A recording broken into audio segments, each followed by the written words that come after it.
এই মুহূর্তের সমগ্র বরাক উপত্যকা তথা আসামের গুরুত্বপূর্ণ আঞ্চলিক সংবাদে সবাইকে জানাই স্বাগতম। আজকের সন্ধ্যার বিশেষ খবরগুলি হলো: হিমন্তের নির্দেশেই হাফিজকে কংগ্রেসে আনেন কমলাক্ষ, বললেন সাজু। বিজেপিকে জেতানোর জন্য হিমন্ত বিশ্ব শর্মার নির্দেশেই কি কমলাক্ষতে পুরকায়স্ত? নিজে উদ্যোগ নিয়ে হাফিজ রশিদ আহমেদ চৌধুরীকে করিমগঞ্জে প্রার্থী করাতে কি চেয়েছিলেন, এই প্রশ্ন তুললেন করিমউদ্দিন বড়ভূঁইয়া। সুনাইর ইউডিএফ বিধায়ক বৃহস্পতিবার সংবাদ মাধ্যমের সঙ্গে এক সাক্ষাৎকারে বলেছেন, 2019 সালের লোকসভা নির্বাচনেও করিমগঞ্জের কংগ্রেস বিধায়ক কমলাক্ষ বিজেপির হয়ে কাজ করেছিলেন এবং শুধু তার কেন্দ্রে কংগ্রেস প্রার্থী ইউডিএফের ভোট কেটে বিজেপির জয়ের পথ প্রশস্ত করে দিয়েছিলেন। করিমউদ্দিন বলেছেন, গতকাল রাজ্য সরকারের প্রতি সমর্থন জানিয়ে কমলাক্ষ স্পষ্ট ভাষায় স্বীকার করেছেন তিনি এতদিন হিমন্ত বিশ্ব শর্মার হয়ে কাজ করেছেন এবং এই সূত্রেই এটা স্পষ্ট হয়ে যায় যে হাফিজ রশিদকে বাড়ি থেকে টেনে এনে কংগ্রেস প্রার্থী করানোর যে উদ্যোগ কমলাক্ষ নিয়েছিলেন তার নেপথ্যে কাজ করেছে হিমন্ত বিশ্ব শর্মার নির্দেশ, এমনটাই দাবি করিমউদ্দিনের।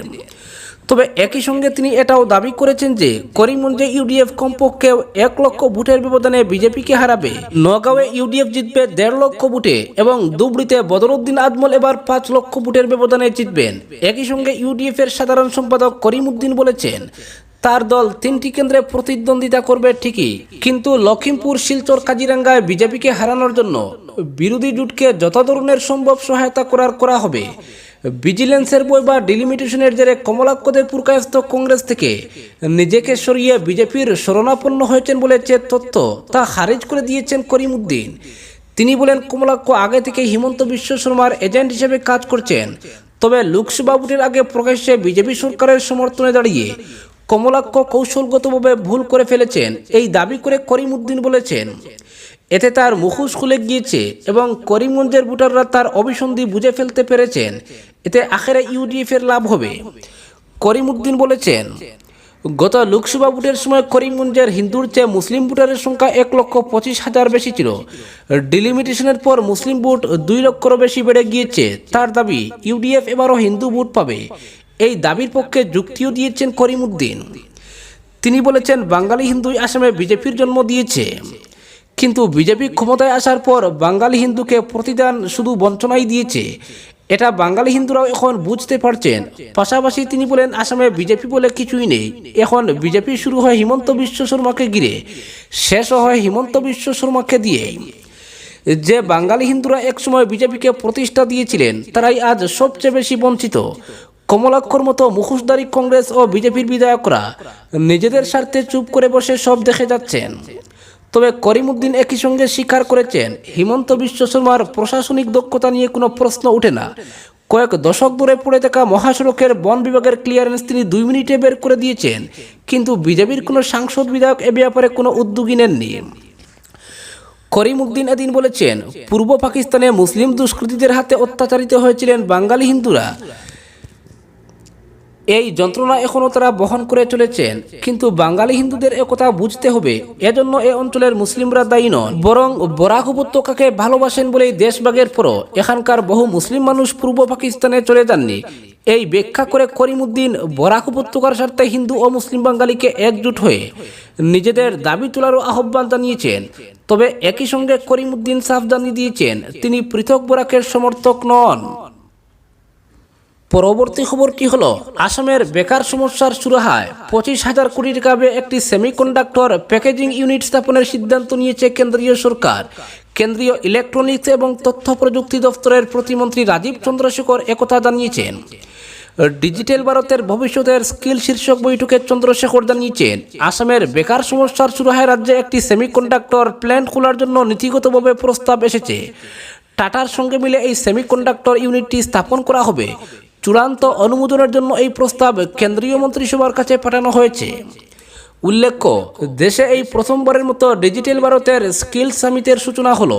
অনেকেই মন্ত্রীকে জিজ্ঞেস করেছেন, এই সেমিকন্ডাক্টর ইউনিটটি দিল্লি বা হায়দ্রাবাদে না বসিয়ে কেন আসামে বসানোর চিন্তা করছে কেন্দ্রীয় সরকার। এই প্রশ্নের জবাবে চন্দ্রশেখর জানিয়েছেন, আসামের ডাইনামিক মুখ্যমন্ত্রী হিমন্ত বিশ্ব শর্মার নেতৃত্বের দক্ষতা দেখেই এই রাজ্যে সেমিকন্ডাক্টর ইউনিট বসানোর জন্য নীতিগতভাবে সিদ্ধান্ত নিয়েছে তার দফতর। খুব শীঘ্রই এটি বাস্তবায়িত হলে আসামের ক্রমবর্ধমান বেকার সমস্যার সুরাহার বড় সুযোগ সৃষ্টি হবে। চন্দ্রশেখর এদিন আরও জানিয়েছেন, প্রধানমন্ত্রী নরেন্দ্র মোদীর নেতৃত্বে দেশে বিকাশের কাজ জোর কদমে এগিয়ে চলেছে।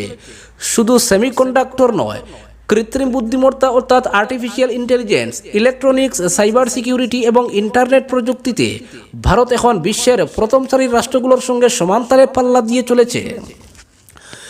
যুবকদের উদ্দেশ্যে পরামর্শ দিয়ে চন্দ্রশেখর বলেছেন, ছাত্রছাত্রীরা যাতে নিজেদের স্কিল উন্নত করতে পারে সেজন্য কেন্দ্রীয় সরকার ভাবনা চিন্তা করছেন। তবে বর্তমান কেন্দ্রীয় সরকারের গ্রহণ করার নীতিতে যুব সমাজের কর্মসংস্থানের পথ আরও সুগম হবে। এ ব্যাপারে রাজীব চন্দ্রশেখর জানিয়েছেন, বিশ্বের নামকরা যেসব প্রযুক্তি কোম্পানি রয়েছে যেমন এনভিডিআর, ইন্টেল, এএমডি, এইচসিএল, উইপ্রো এবং আইবিএম কোম্পানির প্রতিনিধিরা এই শীর্ষ সামিটে অংশগ্রহণ করেন। এ ধরনের সামিট আয়োজনের মূল উদ্দেশ্য হল যুবক যুবতীদের কর্মসংস্থানের পাশাপাশি দক্ষতা বিকাশের জন্য লোভনীয় পরিবেশ রচনা করা। এ প্রসঙ্গে তিনি মুম্বাই আইআইটি, গুয়াহাটি আইআইটির কাজকর্মের ভূয়সী প্রশংসা করে বলেন, এই সমস্ত উচ্চশিক্ষা প্রতিষ্ঠান ইতিমধ্যেই নতুন নতুন পন্থা উদ্ভাবন করে দেশের উন্নয়নে এক গুরুত্বপূর্ণ ভূমিকা রেখেছে, কারণ এই দুটি প্রতিষ্ঠানই প্রযুক্তি ক্ষেত্রে দেশের মধ্যে ব্যাপক গুরুত্বপূর্ণ ভূমিকা রেখেছে। উত্তর পূর্বাঞ্চলের যুবকদের কর্মসংস্থানের সৃষ্টির জন্য আঞ্চলিক উন্নয়নে প্রধানমন্ত্রী নরেন্দ্র মোদী যে গুরুত্ব আরোপ করেছেন, এই সামিটের মধ্য দিয়ে সেটাই প্রতিফলিত হয়েছে। ডিজিটাল অর্থনীতিতে 2014 সালের আগে ভারতের জিডিপি ছিল মাত্র 4%, গত 10 বছরে সেটা বেড়ে হয়েছে 11%। 2026-27 সেটা বেড়ে দাঁড়াতে পারে 20%। আত্মনির্ভর ভারত গঠনের জন্য জিডিপির উন্নয়ন যেমন জরুরি, ঠিক একইভাবে বিকশিত ভারত গঠনের লক্ষ্যে বিশ্বের 3টি বড় অর্থনীতির মধ্যে স্থান করে নিতে পারবে ভারত, আশা প্রকাশ করেন রাজীব চন্দ্রশেখর। অপরদিকে জমি অধিগ্রহণের নামে দালাল চক্র সক্রিয় কাঠিগোড়ায় রাস্তায় নেমে প্রতিবাদ। ভারতমালা প্রকল্পের জমি অধিগ্রহণের নামে চলছে লাগামহীন দুর্নীতি। বছরখানেক আগে নির্ধারণ করা সীমা পরিবর্তন করে নতুনভাবে সীমা নির্ধারণের কুটচাল চালাতে দালাল চক্র সক্রিয়, আর এ নিয়ে রাস্তায় নেমে প্রতিবাদ তীব্র ক্ষোভ দেখা দিয়েছে কাঠিগোড়ায়। সরকারের কোটি কোটি টাকা হাতিয়ে নেওয়ার জন্য গড়ে উঠেছে একটা সিন্ডিকেট। এখানেই শেষ নয়, অধিগ্রহণ করা জমির ক্ষতিপূরণ পাওয়ার আবেদনের সঙ্গে প্রায় 1 বছর আগে সংশ্লিষ্ট ব্যক্তিরা নিজ নিজ ব্যাংক অ্যাকাউন্ট নম্বরও দিয়েছিলেন, কিন্তু বর্তমানে কোনো এক রহস্যজনক কারণে পুরনো ব্যাংক অ্যাকাউন্ট দিয়ে কাজ হবে না বলে নির্দেশ দেওয়া হয়েছে। এতে দেখা দিয়েছে বিভ্রান্তি। সরকারি টাকা পেতে ব্যাংক অ্যাকাউন্ট থাকা বাধ্যতামূলক, কিন্তু নতুন ব্যাংক অ্যাকাউন্ট করতে হবে এমন নির্দেশে বিস্মিত এলাকার মানুষ। সূত্র বলছে, এহেন নির্দেশের ফলে আগে ব্যাংক অ্যাকাউন্ট থাকা সত্ত্বেও পুনরায় ব্যাংক অ্যাকাউন্ট করার জন্য দৌড়ঝাঁপ করতে হচ্ছে। অন্য এক সূত্র জানায়, জিরাতের নামে সরকারের কোটি কোটি টাকা হাতিয়ে নিতে সক্রিয় হয়েছে একটা দালাল চক্র। ভারতমালা প্রকল্পের মাধ্যমে নির্মাণ হবে 4 লেনের রাস্তা। শিলচর থেকে কাঠিগোড়া হয়ে চুরাইবাড়ি পর্যন্ত যাওয়া 4 লেনের ওই সড়ক নির্মাণের জন্য গত বছর থেকে শুরু হয়েছে জমি অধিগ্রহণের কাজ। কাছাড় জেলা প্রশাসনের ভূমি অধিগ্রহণ শাখা রাস্তা নির্মাণের জমি অধিগ্রহণের জন্য সীমা নির্ধারণ করে স্থানে স্থানে পিলারও বসিয়ে দেয়, কিন্তু বর্তমানে পূর্বে নির্ধারণ করা জমি পরিবর্তন করে নতুনভাবে জমি অধিগ্রহণের জন্য তেলিটিকর গ্রামে তৎপরতা শুরু হয়েছে বলে অভিযোগ।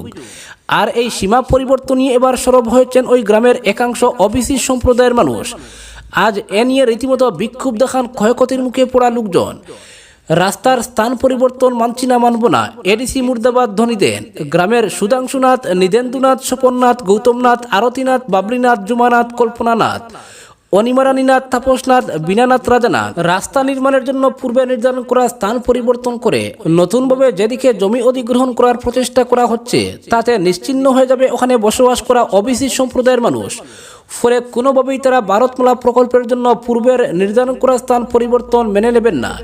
এতে প্রয়োজনে প্রাণ দিতেও প্রস্তুত থাকবেন। তাদের সাফ কথা, পূর্বে নির্ধারণ করা স্থান পরিবর্তন করে সড়ক নির্মাণ করতে চাইলে ওখানে বসবাস করা লোকদের মৃতদেহের উপর দিয়ে রাস্তা নির্মাণ করতে হবে, অন্যথায় নয়।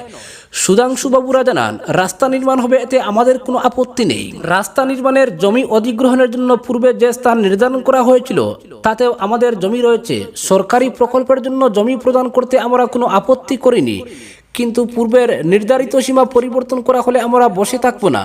কারণ রাস্তা নির্মাণের জন্য নতুন করে যেদিকে জমি অধিগ্রহণ করার প্রক্রিয়া চলছে তাতে নিশ্চিহ্ন হয়ে যাবেন তারা, নিশ্চিহ্ন হয়ে যাবে তাদের বসত বাড়ি।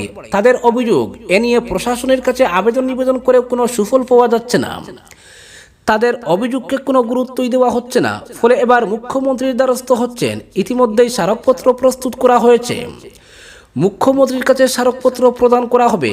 কাছাড়ের ইনচার্জ মন্ত্রী, রাজস্ব মন্ত্রী এবং শিলচরের সাংসদের কাছে পাঠানো হবে স্মারকপত্রের প্রতিলিপি। এতেও যদি এই জটিল সমস্যার সমাধান না হয়, তাহলে শেষ রক্তবিন্দু দিয়ে বিশাল পরিমাণের ক্ষয়ক্ষতি থেকে রক্ষা পেতে বাড়িঘর সুরক্ষিত রাখতে মরণ কামড় দিয়ে দালাল চক্রের বিরুদ্ধে আইনের আশ্রয় নিয়ে চক্রটির মোকাবিলা হতে পিছপা হবেন না তারা। দালাল চক্রটি তাদের এই কুটচাল থেকে সরে না দাঁড়ালে তাদের চিহ্নিত করে নাম ঠিকানা উল্লেখ করে প্রচার বা প্রকাশ করতে পুনরায় সংবাদ মাধ্যমের দ্বারস্থ হবেন ভুক্তভোগী জনগণ। আজকের বিশেষ সংবাদ এখানেই সমাপ্ত।